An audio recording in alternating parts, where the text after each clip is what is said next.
Que a graça e a paz do Senhor Jesus seja com o seu coração, seja na sua casa, na sua família. Seja muito bem-vindo ao nosso canal Semeador, e nós estamos aqui para, com muita alegria, levar até você a palavra de Deus, gravando mais este vídeo, e nós iremos continuar falando sobre o Sermão do Monte. Você que está nos acompanhando no nosso canal, você já deve ter percebido que nós temos escolhido o livro de Mateus, capítulo 5, para fazermos a exposição do Sermão do Monte. O Sermão do Monte, todos nós que somos cristãos, você que é um leitor da Palavra de Deus, sabe que é um dos sermões especiais, maravilhosos. É um sermão que Jesus ele trata sobre verdades absolutas do reino dos céus, verdades trabalhadas dentro do coração do ser humano. E nós temos terminado de fazer os estudos sobre as bem-aventuranças de Jesus e, portanto, hoje, a partir de hoje, nós queremos avisar para você que a gente já entra numa nova sessão, vamos dizer assim. A gente começa a partir de hoje uma nova sessão do Sermão do Monte. Nós finalizamos as bem-aventuranças e a partir de hoje, no versículo 13, que é o vídeo que a gente tem preparado aqui para, com muita alegria, de todo o coração, oferecer a você, é uma nova sessão. Portanto, vamos fazer a leitura de Mateus capítulo 5 e o versículo 13. Disse assim o Senhor Jesus: Vós sois o sal da terra, e se o sal for insípido, com que se há de salgar? Para nada mais presta, senão para se lançar fora e ser pisado pelos homens. Querido irmão, amada irmã, o que nós temos hoje para falar para você é justamente sobre esta mudança de tom doutrinário que Jesus nos apresenta. Nós aprendemos até o versículo de número 12 as bem-aventuranças de Jesus. E eu quero aqui considerar e pensar com você sobre a maravilha que é este ensinamento de Jesus. Porque desde o primeiro dia que nós pensamos aqui, expomos aqui as bem-aventuranças de Jesus, em especial até o versículo 12, a gente pode entender que Jesus estava trabalhando em nós. Esta é a expressão que eu quero usar nesse vídeo. Jesus ele vai trabalhar em nós e por nós.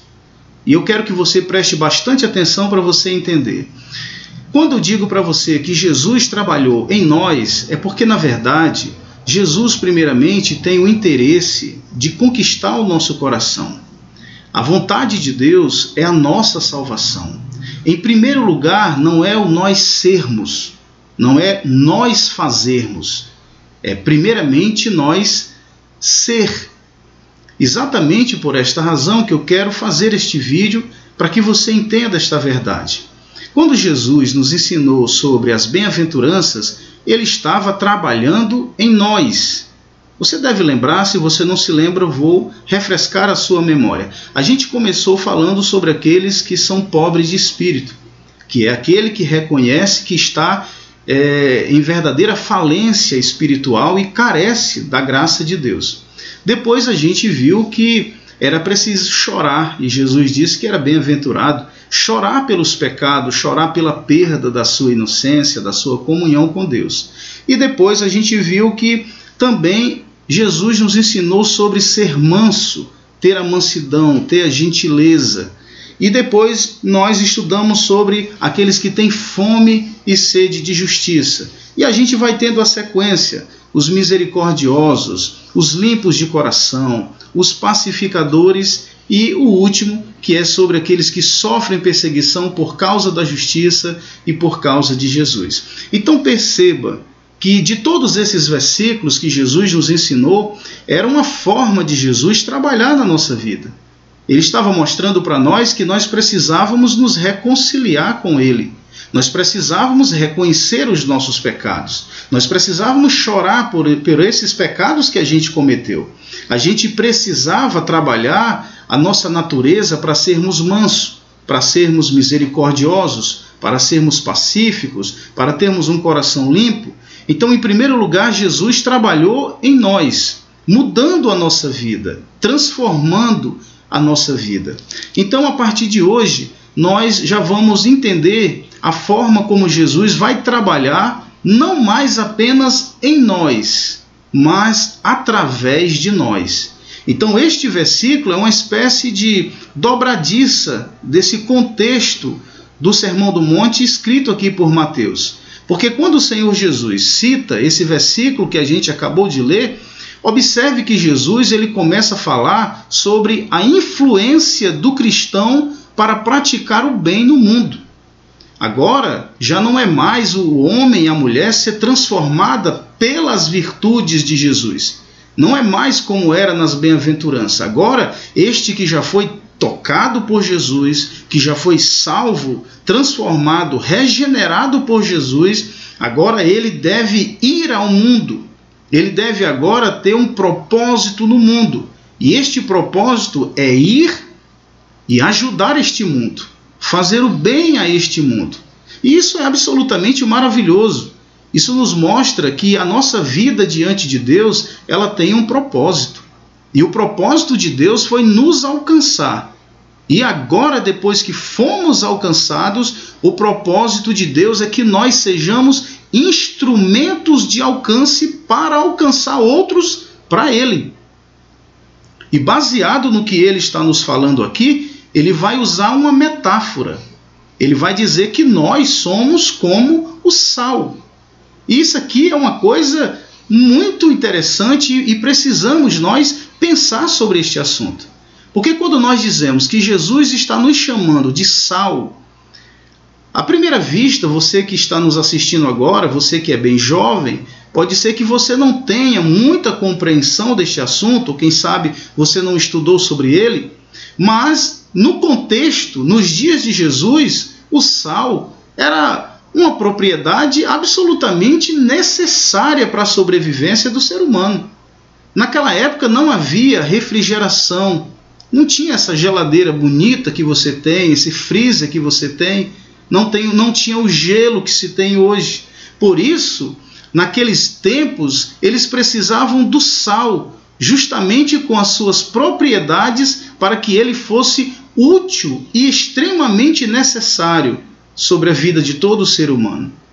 A verdade é que nos nossos dias, quando alguém vai fazer uma cesta básica, ou então estão coletando alguns produtos para fazer uma cesta básica, a frase às vezes costumeira é essa: não doe sal. Porque acredita-se que alguém, por mais necessitado que esteja, precisando de uma cesta básica, ele tem condição de comprar um sal. Eu já vi histórias diversas, você já deve ter ouvido, de pessoas dizerem que Jesus está diminuindo as pessoas, que Jesus está tirando o valor das pessoas, querendo dizer que é um produto barato, querendo dizer que é um produto sem valor. Mas daqui a pouquinho você vai entender que quando Jesus disse que estes que foram impactados e transformados pelas bem-aventuranças precisam ser sal, daqui a pouco você vai entender o porquê que Jesus disse que os seus discípulos, que estes que foram trabalhados por ele, que foram salvos por ele, agora devem ser o sal, e devem ser justamente o sal de quem? Do mundo. E é outra coisa que a gente precisa entender. O mundo.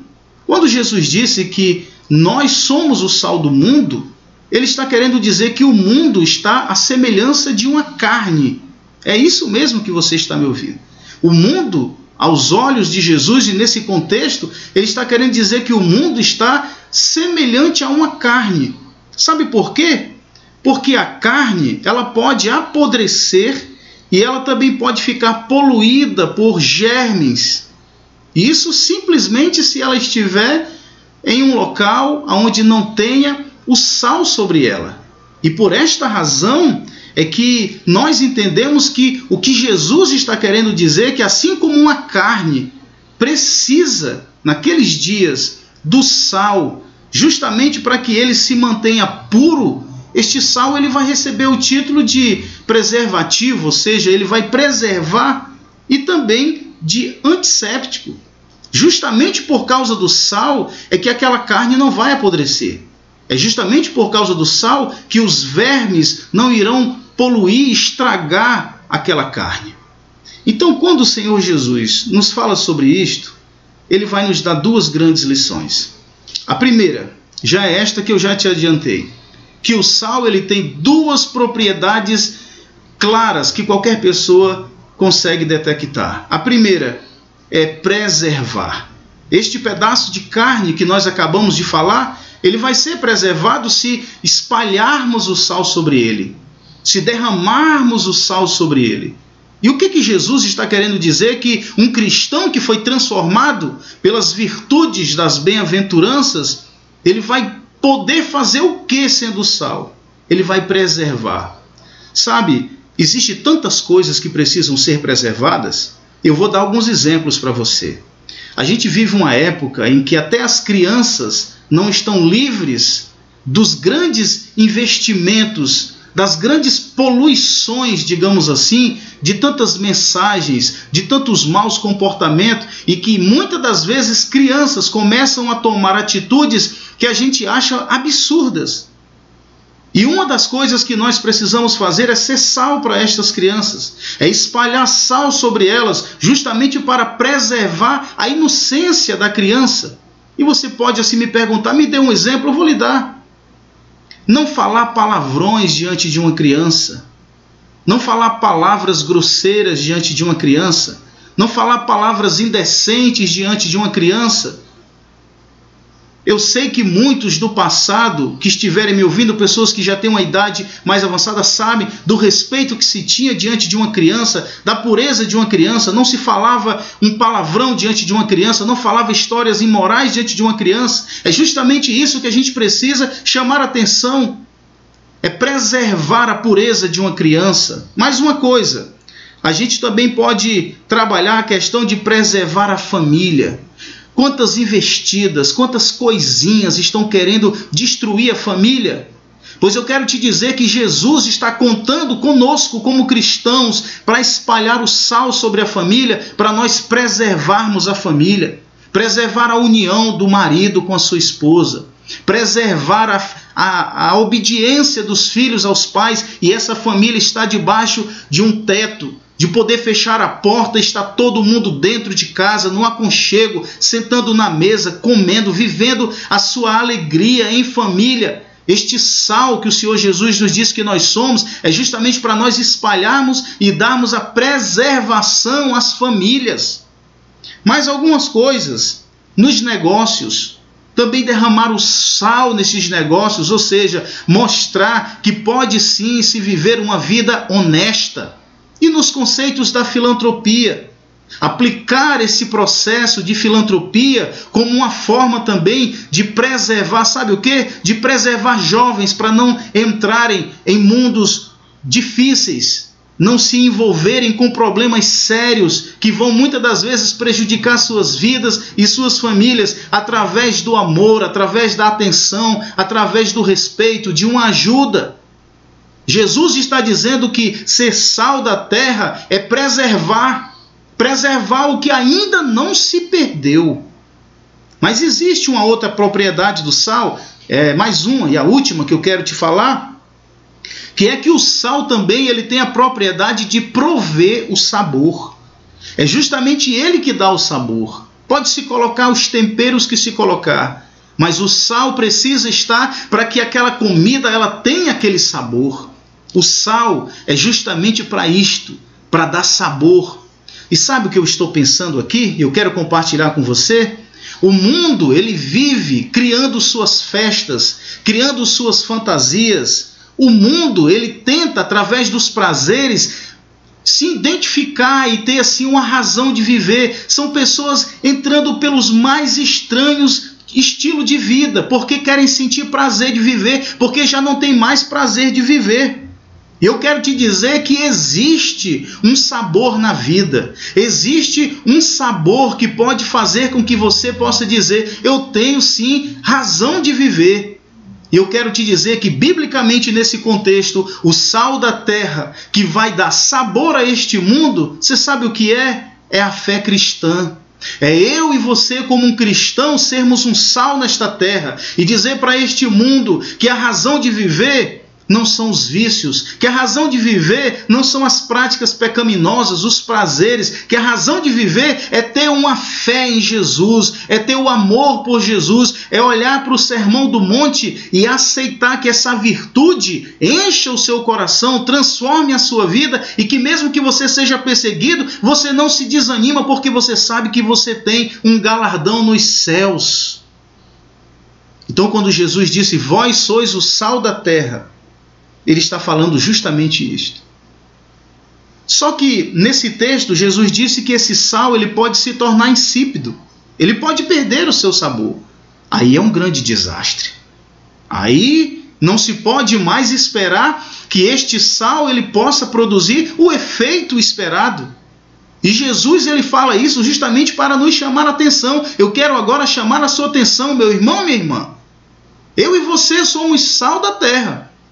E estamos aqui para ajudar a preservar. Estamos aqui para ser abençoador, para dar sabor, para dar sentido à vida das pessoas nessa terra.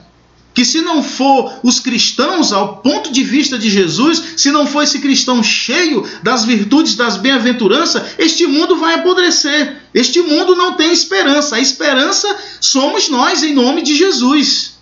Mas Jesus está dizendo, e se esse sal se tornar insípido? Se ele se tornar sem a propriedade necessária para dar a preservação e para não dar o sabor? O que Jesus nos diz? Não presta para nada. É a palavra de Jesus, para nada mais presta, senão para ser lançado fora e ser pisado pelos homens. Eu quero te dizer em nome de Jesus, meu irmão e minha irmã, me dirijo a você. Você só serve para servir Jesus. Você foi escolhido para isso. Não existe meio termo. Se perder o sabor, Jesus disse, não serve. Vai ser simplesmente pisado pelos homens. Aí você pode assim me dizer, mas irmão, o sal ele perde o seu sabor? Olha, existe uma coisa interessante que eu quero aqui finalizar falando sobre isso. Um certo doutor estudioso, ele escreveu uma certa vez, e eu li o seu livro, que ele dizia o seguinte, nos tempos de Jesus, eu vou até ler aqui para você, eles chamavam o sal de pó branco, e possivelmente esse pó branco, ele era retirado, possivelmente, né? Ele era apanhado à volta do Mar Morto. Vocês sabem que o Mar Morto é um mar que só recebe a água, que não oferece nada, e é dito como um Mar Morto porque ele tem tanto sal que ele simplesmente não dá para se utilizar para viver, simplesmente para alguém tomar um banho lá.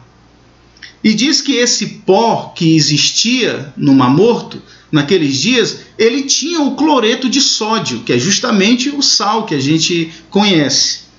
Só que eles dizem, o doutor falou que este sal, este elemento do cloreto de sódio, ele se dissipa facilmente. Tinha lá a vasilha cheia do pó branco, mas o cloreto de sódio ele saía facilmente.